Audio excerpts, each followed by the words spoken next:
On a en France un système très hypocrite, très cruel, un système à deux vitesses. Vous avez d'un côté les grandes écoles, les écoles de commerce, qui sont des filières ultra sélectives, ultra compétitives, qui marchent plutôt très bien, qui produisent encore de bons cerveaux, qui s'exportent bien à l'étranger. Et vous avez de l'autre côté les facs, qui sont extrêmement massifiées, très peu performantes, avec un taux d'échec énorme et supérieur aux autres pays de l'OCDE, qui traînent en bas de tous les classements, dont le fameux classement de Shanghai. Et moi-même, pour avoir enseigné à la fac en France, j'ai vu dans quel état de dégradation, à la fois physique et morale, se trouvent les universités.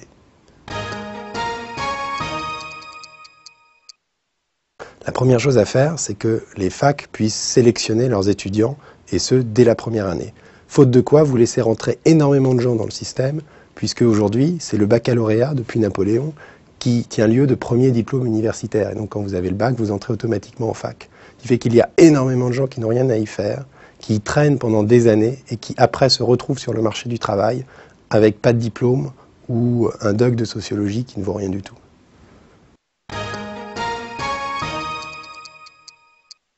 Les bienfaits, c'est tout simplement que les élèves soient tirés par le haut au lieu d'être tirés par le bas, qu'ils se retrouvent dans des classes plus petites, mais plus cohérentes, où ils ont l'impression d'être dans des vraies filières qui mènent quelque part, où ils peuvent véritablement être accompagnés, et où par ailleurs, les facultés sélectionnant leurs élèves, on verra apparaître des facultés de niveaux différents, donc des très bonnes facs, des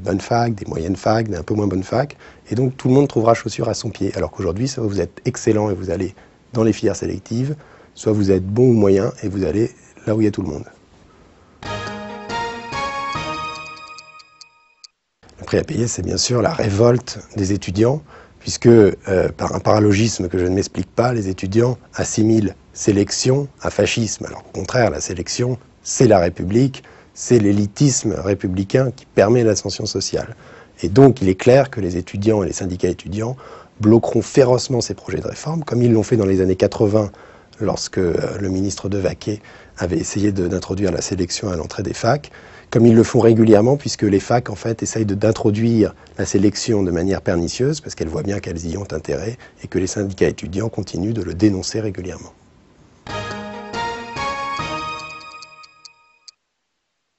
Ça existe dans tous les pays du monde. Dans tous les pays du monde,